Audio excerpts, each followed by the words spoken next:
Hey, welcome everybody. Good morning, good evening, good night, wherever you are. Welcome to my session today at Cloudeight Summit about solve the pain with multi-tenant management. First of all, thanks to all of our sponsors. This is the only reason why so many people, so many events can be held, because we have awesome sponsors that helps us to organize finding speakers. And so please welcome, big applause to all of the sponsors that we have. And now let's start into the topic. Who am I? Hey, my name is Tim Stock. I'm a now cloud solution architect inside of Microsoft support. Um, I'm mainly working on, or have my strong focus on, identity, sometimes a little bit about automation and security, but my main focus is solving identity problems inside of the cloud. You can find me on social media. There's a blog, there's where I post sometimes. And yeah, that's me. I'm your speaker for today or for the next 50 minutes. If you have any question, feel free, write them in the chat, ask your questions, and then we will answer the question. In the meanwhile, during my speak, if I see if there are any question that will fit into the flow, then I will answer them directly. If not, I will answer them at the end of the session. So first of all, there was a little clickbaiting. The session name is Solve the Pain with Multi-Tenant Management. So every consulting, every people who is working not just internally for one company, but also maybe sometimes also internal people have also the problem is, yes, we have many problems with multi-tenancy. So we have multi-tenants where we need to access with different accounts. So we have many problems. So I called it the life of a consultant, or sometimes it's not a consulting, sometimes it's also internal people inside of big companies have different tenants for different workloads or different stages. And this is also sometimes a big problem. So what are the main problems? And the thing that I was told about, yeah, it's kind of a clickbait, is there is no solution for it. There's not the 100% solution for it. But stop. Please don't drop the session. Stay here. I cannot give you the 100% answer because that is something that isn't evolved or isn't developed at the moment, but there's something that will coming up. And in the meanwhile, I will show you something how you can make your life easier, because my experience now from the last, more than 5 years is now that there are many opportunities how you can solve or can help you with handling multi-tenant, different accounts, different scenarios. And that is what the session is today about. So, life of a consulting. What are the main problems a consulting normally have? So it's something about multi-accounts. So you have your main account from your main company where you're working on, and then you're getting accounts from the company where you sold for or you was sold for. Then you got different accounts. And for some consulting, that means that, or for some technical person, that means that you have more than 10, sometimes more than 20, or it could be scale up to the end, different accounts, because every company says, okay, if you're working from us or for us, then we will give you one extra account, because yeah, that's the way we are doing it. That's, by the way, not the best way. But okay, what is maybe the better way? Thinking about if you're consulting inside of the cloud world, and this is mainly our topic for today. So we are looking inside of a cloud environment and get rid of the on-premise environment. So if you're talking about the cloud, okay, now I'm working for different companies and help them. Sometimes it's just 1 hour per month or 1 hour per week where I help them with different topics. where maybe I established updates or making a short assessment over their conditional access state or something else. And this is something where I have to look into it. So maybe I got the account from them, but the better way normally is in, let's say, 95% of all of the use cases is, hey, please invite my company account, for an example, my Microsoft.com account, over B2B in your tenant. And that helps me a lot because at the end, I have my single account, single credentials, protected by something like Windows Hello for Business, protected like with something like FIDO keys or something else. And I can sign in directly over the B2B, over the kind of federation into the customer that I want to do some task for today or for the next hour and solve some problems. And it's not the way over, okay, now let's check my password manager or let's check my sticky notes on my Bildschirm and see, okay, which was the right one, which was the right password to log in into my customer's account. Big problem. Sometimes it's also, okay, now with the pain of having multi accounts, I also have the pain with multi MFA methods, or the better way is I have a messed up authenticator app on my mobile phone. So in the best times, I see consultants who have, let's say, 10 accounts or more, and they have 20, 30, also it scales up to the end, MFA methods registered inside of their mobile phone. And then it's starting to scrolling down, scrolling up. Where was the right one? There's no search information about it. I cannot search inside of the Microsoft Authenticator app. Big problem. Maybe not a big problem, but it is for my daily workplace. It's not the finest way how I want to work and how it will really good work. And this is some of the pains I have to solve and something we will have look inside of today's session. What is also a big problem? Yeah, if you're looking into it, where's my chat? So if I'm a consulting, I'm working in different companies, sometimes I got the direct chat messages. And there are, maybe you already know it, different ways of how I can access Teams or different ways of how I can communicate with that. If you're searching for people that was invited over B2B inside of your tenant, you will and search in Teams and searching for an example, searching my name, searching Tim Stock, you will sometimes find different kind of extra information. Sometimes it says Tim Stock guest, and sometimes it says Tim Stock external. And this is a big problem and something that really confused people because at the end, I'm an external people, but my account can be handled external and as a guest. And the difference is, as a guest, myself, me as a person, I need to log in into your tenant to see all of the text messages. If you text me on the external part, then I will get it into my Microsoft tenant, all the messages. So if I starting in the morning my computer, logging in into my Microsoft account, Teams is starting up, starting inside of the Microsoft tenant, and I will directly see all the messages from all of the customers who are talking directly with me. Most of the time I got messages, I got an email, hey, here's a message inside this or this tenant, please react to it. And I was thinking, oh, damn, that's a big, huge impact because sometimes the customer asks me, hey, we need urgent support. Can you help us? And there's no notification directly between it. And the email is coming sometimes 1 hour later, 6 hours later. And this didn't help me inside of the multi-tenant protection or solution. Hey, okay, how I can make it better? It's a big problem. And there are different kinds, what you see on the slide. Calendar is sometimes a problem, especially if I got an account from your or from the external company. If I got an extra account, I got an extra email account or email mailbox, where's a calendar attached to it. And then I need to handle all of the different calendars into one.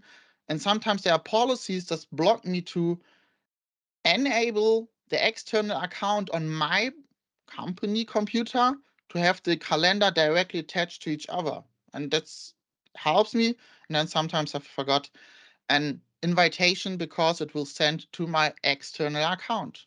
And yeah, and all of the topics leads into the problem or leads into the pain with multi-tenancy. But here's some tips, task, which helps you to solve that a little bit, but there's not the 100% solution how you can solve multi-tenant problems. So little agenda, some manual tasks. So what you can do as an end user or as an administrator, what you can use that helps you to manage all the different account, all the different tenant inside on-site your local computer. And there are also some automational tasks, especially if you want to automate something on the customer side, making some updates on conditional access policies, making some updates on Teams or something else. And here we have a short look into a solution that helps us with automating tasks inside of different tenant. For an example, for CSP, really, really helpful. So look inside the manual task. Here's a short list of something that I was learned over the past 3-5 years. What helps me really, really inside of my daily business.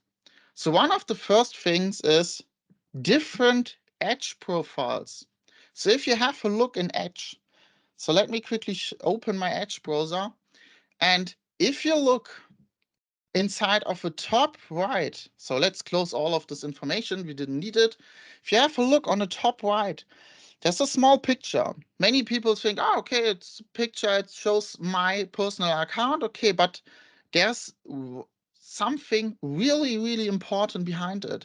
So if you open it up, you got some information around, hey, this is my work account where I'm normally working, but hey, there's some additional information below it.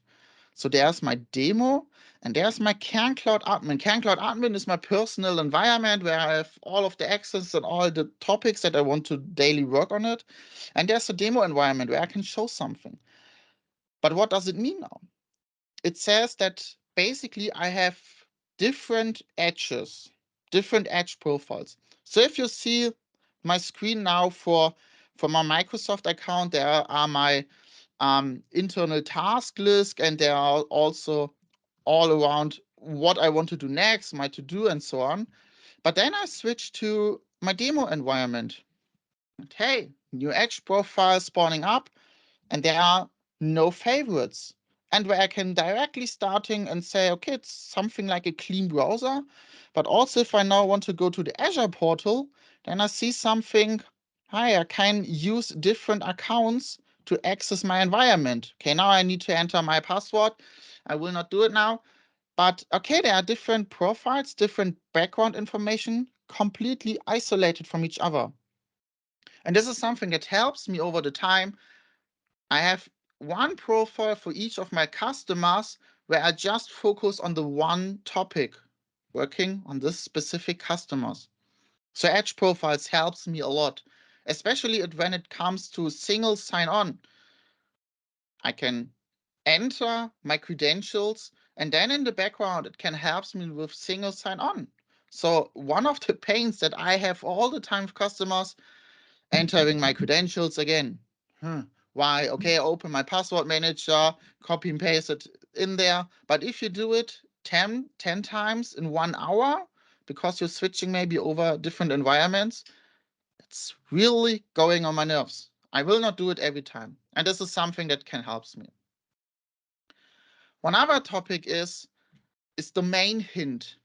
So inside of the URL, you can paste a domain name. So for an example, if you're going to Teams, you can type teams.microsoft.com/@tenant name. For an example, at cancloud.microsoft.com or cancloud.net.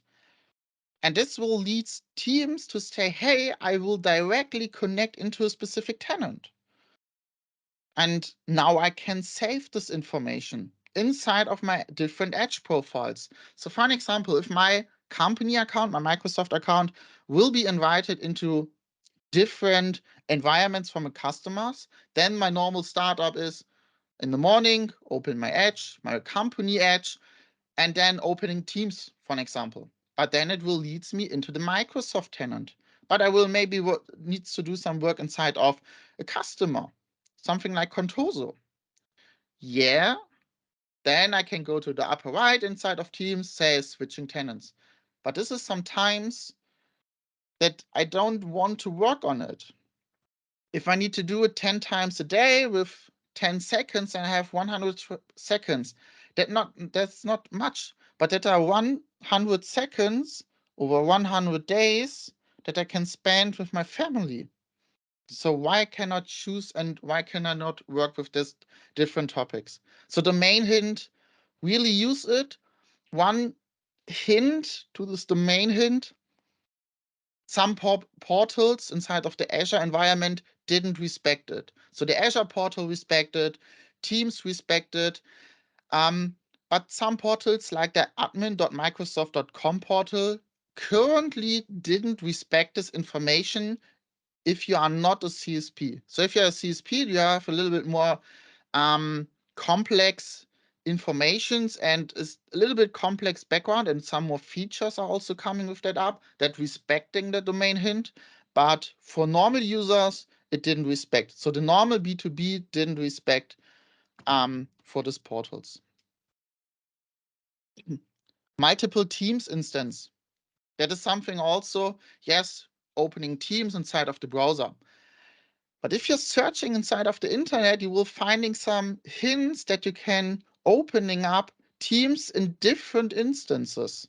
So, and then you can again sign in with account one from your work main account, and then for all of the customers. This really helps inside of the daily business.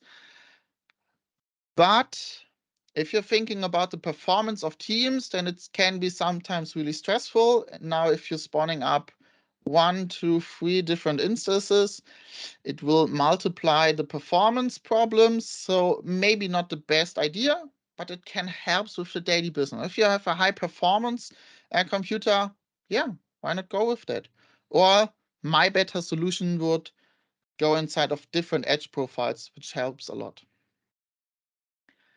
Then before I was talking about single sign-on. So if I'm opening the Edge profile where I can sign into my topic, sometimes the Edge browser will cache the information, but sometimes it will not. Especially if you have conditional access policy that requires you to sign in every time, you got a big problem because then you didn't reach any more performance in your daily work, because you need to enter every time your password. One problem and how you can solve it is going into your Windows settings and add a work account to your Windows. So going under accounts, there's another topic where you can add different accounts, additional accounts. This is something you cannot sign into your Windows then now, because it's connected to one Azure Active Directory tenant, and that leads into you cannot sign in from different ones. But it helps you to store the credentials in the backend, refreshing primary refresh tokens, and helps you with single sign-on in all of the Microsoft applications that are connected against Azure Active Directory. So helps a little bit, helps the pain with entering every time new credentials, and especially multi-factor authentication, depending on your client device information. For example, if your company require compliant device, sometimes it will not help, but there are also some possibility ways around it. Yeah, and the last thing that me really helps in the past, especially if your company is not using Azure Active Directory, but other company or other multi-factor providers, then you hopefully already use a password manager. Because if you're working for 10 companies, hopefully you have 10 different credentials, and hopefully not all of them are the same, then some of them can integrate MFA tokens or MFA codes. Mostly it's MFA codes.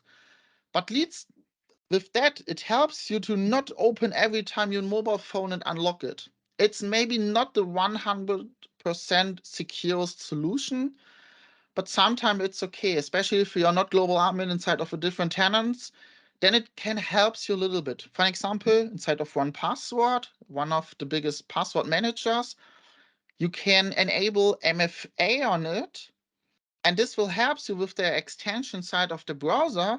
Then at the moment, the Azure portal or some other providers asking you for MFA, you can also say, copy and paste from my 1Password, from my password manager, the MFA, the active MFA token inside of that, and got directly access. And you don't need to unlock your phone or opening up from the table, unlocking your phone, and it will take time. If there's a single sliding action that you need, hey, you will save some times. And these are some of the pains or some of the features that helps me inside of the last few years to solve all of the problems a little bit, but not 100%. So and now let's have a look over the automated part. What can I do inside of the Microsoft environment to automate different parts, topic inside of different environments? And here comes a really cool solution, community solution, because to be true for Microsoft, there isn't that currently that one solution that helps me with the multi-tenant environment, because topics around complex organization that was announced a few years ago currently are not available. So there are some community projects around it. And one of them is Microsoft 365 DC. What is it and how can it help me to manage inside of my own company with different tenants? For an example, if I have a dev, test, QA, and prod stage with different tenants, if you separate it, or if you have a consultancy and working with different companies where you need to apply different settings, then M365 DC can help you to handle all of the different tenants from administrative perspective, changing configuration and something else. So what is M365 DC? It's an open source community project involved, developed by Microsoft and community members.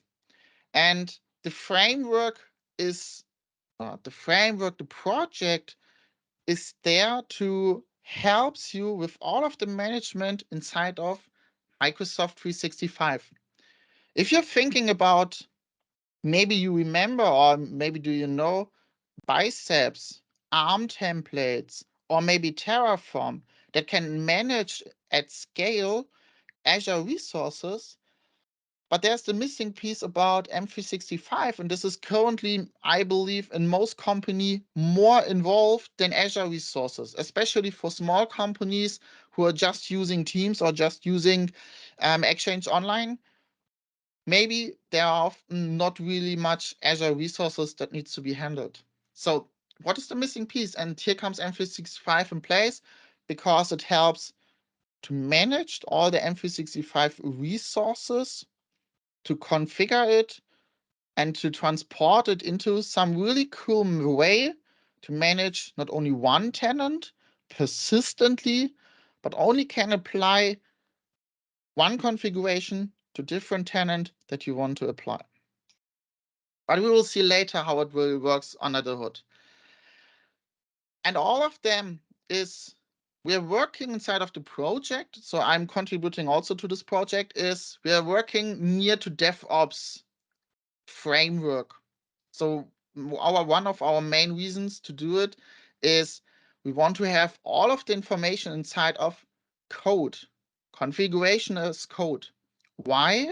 Because it gives us really good opportunities to making history over changes, history of what happens inside of the golden config, and also grabbing this golden config and say, okay, there's a new customer who wants to standard configuration inside of my tenant, then normally I need to go grabbing my Excel list and apply different settings inside of my new tenant. Then it's okay.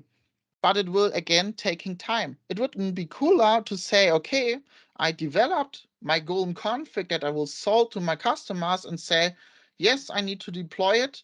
And it's done inside of, let's say, 10 minutes. So I have 10 minutes where I deploy it, and maybe the rest of the time I can involve together with the customer better to solution to building up their tenants. And this is something that can be done within M365 DC. So let's have a look under the hood. The project is a little bit older now, and one of the main parts is desired state configuration. So desired state configuration is one of the oldest products inside of PowerShell. If you're looking over the history, not the oldest, but there's a long time now desired state configuration persists inside of PowerShell. And that means inside of every PowerShell in the world. If you're spinning up a new server, a Windows server, spinning up now Linux server with PowerShell core, then you have desired state configuration on it. And desired state configuration is that point that makes the project, the configuration, persistent. What does it mean? If you see inside of a definition, so customers coming to you, I want a new Teams calling policy that prevents anonymous users to start meeting. And then I will need thinking about it and say, okay, how can I set it up? Maybe Googling, maybe I know it from internal documentation or from somewhere else because I did it maybe last week for a different company. But maybe then I need to go into the portal, clicking something, and then maybe I make a mistake. Okay, that's not cool. But what would it be if I have a persistent code snippet or declaration of something that describe the configuration, where I just added maybe the customer name instead of the policy name? And this is what desired state configuration is thinking about. Okay, how we can declare some configuration, grab their information, and push it to our system. So inside of desired state configuration, you have a config file, you have a backend service inside of PowerShell. We've grabbed the configuration file, check the settings against the destination. So for an example, for a Teams policy, the desired state configuration agent, have a look inside of the Teams policies, grab the information and make a comparison. Okay, inside of my config file, what you see here, they are standing allow anonymous users to start meeting is false. But in the set tenant, it's set to true. Then I see, oh, there's a mismatch. And I have now the meaning and the comparison to say, hey, please set the setting all the time. So the agent, for an example, or by the default, it checks every 30 minutes, hey, is the setting that value that I have inside of my configuration file? And then it's your opinion to say, okay, please set it all the time or just report it every time to me. And here we have something that makes it really persistent over time to make the settings inside of your tenant persistent. And now we are just talking about one tenant. We will see later how we can make it for all of the different tenants that we have under our control to get managed, your different stages or your different companies. But that's not all. That is basically what desired state configuration is doing. What is the full project is done? So the M365 solution has different pillars. One, automate everything. So every settings you can writing in code, you can writing inside of the JSON configuration file, just switching true or false, and then it's inside of your code file, versioned by Git for an example, or by any version control, where you're getting also maybe approvals on it. that can be approved and then can be pushed directly into your configuration. So automation is one of the keys. Export is something also that helps a lot. So the solution can export all of the settings out of your M365 environment. So we are not touching Azure, but we are touching M365, which includes Exchange Online, Azure Active Directory. For an example, if you want to export all of your enterprise application, hey, then go with M365 DSC. It can export all of your enterprise application inside of a configuration file. Then you can grab it, needs to make some modification and push it to another tenant. And then you have the same cloning. And cloning is also then one of the important topics, because after exporting, you want to do something with the file. You can sync it again to different topics, different tenants. Cloning sync, one of the important part. Asset is also something to see, okay, what do we already have? For an example, for every consulting, it's really important to export and to asset the environment to see, okay, what is the actual stand? So normally the consulting is asking the customer, hey, can you give me your documentation where hopefully all the information stands there? We all know that's never happened. Customer never have a documentation that is 100% on the state of the current configuration. With M365, we can export our live information, live configuration directly and have a new pretty looking file that says us, yeah, following setting are true and following settings are false, for an example. And monitor and reporting is also, if you have a short look back to the slide before, there I was talking, okay, inside of this file will be grabbed by something built in PowerShell inside of the desired state configuration. There's something like an agent that grab the file, grab the current configuration state around of your destination and compare it together. And now it can also be monitored and reported. So if it finds any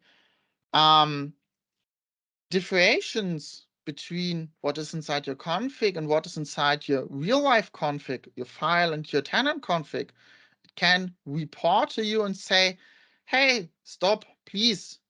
Here's some comparison between them, some differentiation between them.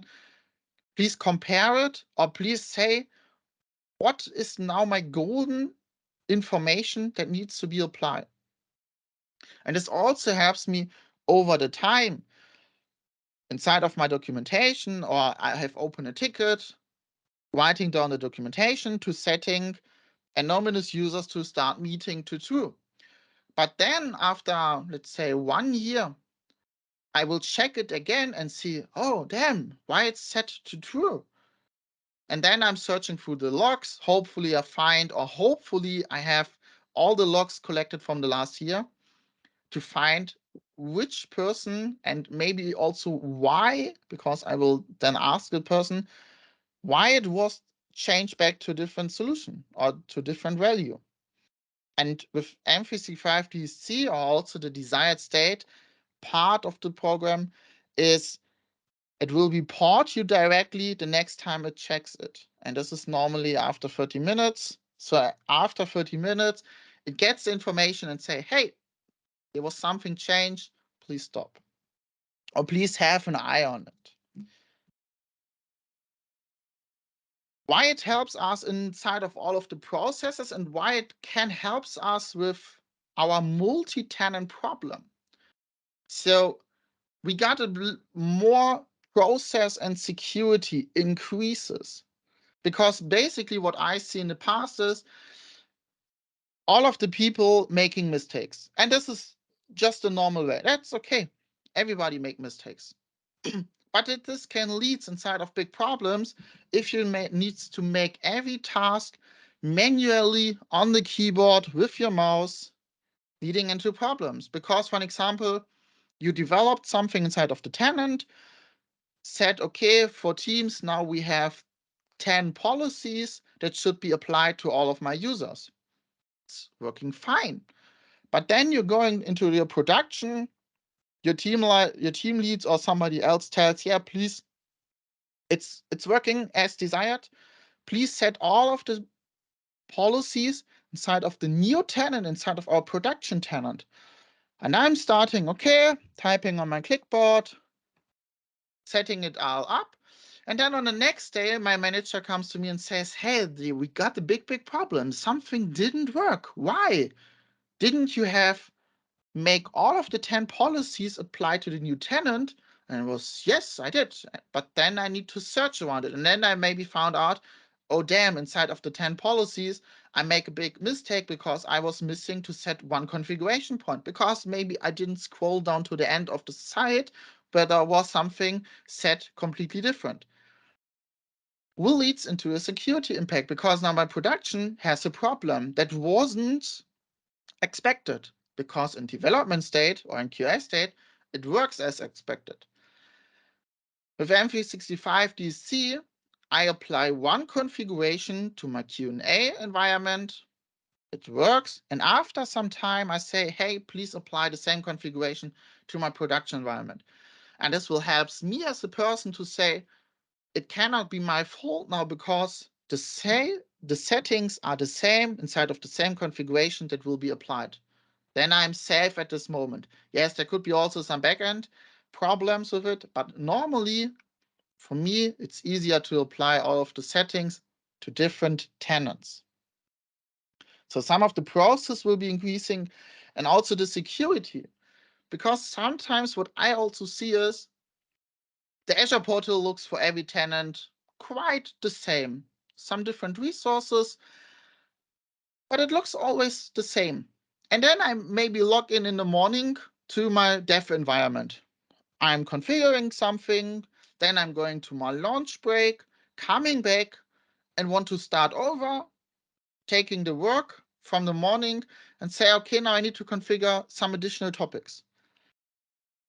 But then when something happens, it sometimes happens and didn't happen on a normal way, that my tenant sign-ins again, but inside of my production environment. I didn't realize it because it maybe looks like the same. It's the same blue background I configuring. And then my boss comes and say, or somebody else coming and say, hey, what happens here?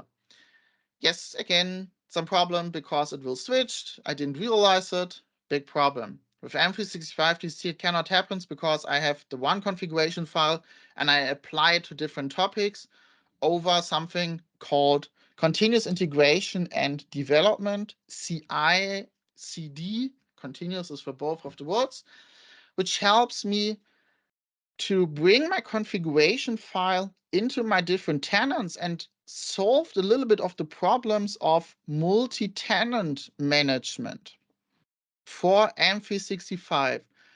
The same process I can also apply for Azure resources with ARM, with Biceps, with Terraform, or all of the different solutions that are on the market. So how can it help me now for different solutions? And here's something called pipelining and releases coming in place. For an example, inside of continuous development and integration, we have normally pipelines in place. Pipelines, something inside of Azure DevOps, we have GitHub Actions, GitLab has something, different ways of how we can integrate our configuration to different workloads, and especially with approvals. So what we see now is we have a pipeline, or we have a DevOps that holds our current configuration. Our configuration file looks something like that. So we have the configuration for Azure Active Directory, we have maybe a configuration for OneDrive, we have it maybe in one big file, but most of the time it makes sense to separate it because you have different teams for different workloads. You have your identity team, you have your workplace team that handles OneDrive. And normally they should not get access to the different files, because if my OneDrive admin wants to configure something inside of Azure Active Directory, maybe he didn't know what he set on which setting. So what we can see here is how some of the configuration looks like. So for OneDrive, we have our OneDrive settings. For Azure Active Directory, we have different kinds of, we have group naming policies. We have named location for MFA or for conditional access. We have something like tenant details with my marketing notification email, for an example. Or we have also M365 groups and all of the different topics I want to configure inside of my tenant. All the same. If I have a conditional access policy, I want to have the same inside of my development environment and also inside of my production environment. So yeah, it helps me a little bit. So this is how our configuration can look like. And what I can do now with this kind of configuration. So we will bring it up to our board membership. So inside of the board, we have different requests. So every team is asking for different changes, and we will bring all of the changes together in Azure DevOps. Stays here as an example. You can use whatever you want. And bring it inside of a pipeline, inside of your configuration file. So on the right hand, we have somebody from the identity team. On the left side, we have somebody from the OneDrive team applying their configuration. And then we have a release time, let's say on Wednesday morning, where we apply all of the new settings. We are going into DevOps and making some changes. So inside of the pipeline, what we make first, change pushed inside of our dev environment. What does it mean?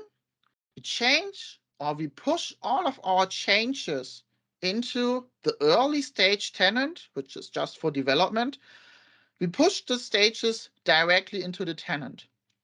And then come maybe the Q&A team or the development team coming up and say, yeah, it's looked like everything working as accepted with all the changes. We approved it.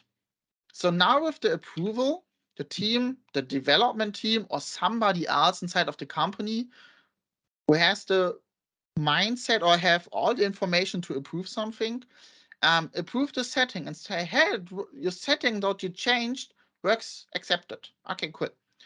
What we did next, something the same. It got approved into the Q&A tenant. So the development team says, yeah, it's okay, we approved it, the settings are right. And then we can say, okay, now we approved it maybe from the Q&A team before we send it into the Q&A tenant, because sometimes this makes sense. Before you send some updates, the team should approve it because they are responsible for the tenant. They can approve it. In our example, the development team approved it. The changes will be automatically sent into the Q&A tenant. Coming back to the Q&A team. The Q&A teams need to check it, need to approve it after some time. Maybe also they can decline it. If they decline it, it will start from the beginning and request the maintenance person who makes the changes to replace something or say, hey, something didn't work well. Can you have an eye on it? Why it's not working? Maybe make some fixes. And then it will start over. Pushed again against the dev tenant, approved, pushed against the Q&A tenant, approved from the Q&A team. And the last thing is we need to bring it into production. And again, we can approve that topic, bring it into the production mode, and then, hey, cool, we have our settings applied from the dev, Q&A, and production tenant. And now, and this is the last thing for the session, thinking about, hey, it's pushed again my Q&A inside of different tenant. I can also make it with different companies. So for an example, if a new Microsoft update is coming out, for an example, changes for conditional access. And normally you need to go inside of 10 of your clients, go into the portal, change this with settings. It will take really much time. But what is if it makes really better? You just change your local configuration file. Maybe it's all the same for the different companies. You pushed it into the Azure pipeline, and then your client can decide, okay, today is the time to update it. Yes, I update it, and it will be pushed inside of my tenant. And hey, now I have more time to do other stuff, spending time with the family, reaching to maybe not only have 10 customers, maybe have 20 customers, because now I have a little bit more time, can gain more money. and have my personal pain with multi-tenant configurations, multi-tenant access solved on a good way that currently works, and we will see what happens also in the future with some other solutions that are coming up directly from Microsoft and also outside of the community. And it was the last sentence. Thanks for attending my session. If you have any question, feel free to unmute yourself or writing inside of the chat. Remind, if you don't want to be on the side of the recording with your voice, then just typing it inside of the chat. Thanks a lot. It would be great if you can gather some feedback. It helps me, it helps the Cloudeight Summit. And if you have finished for today, short reminder, there are also some additional settings now at 10 o'clock, building apps for Teams meetings and Azure Stack HCI overview, what's currently the state, what happened, and what is also coming. And then open for question or everything else, and then have a good weekend.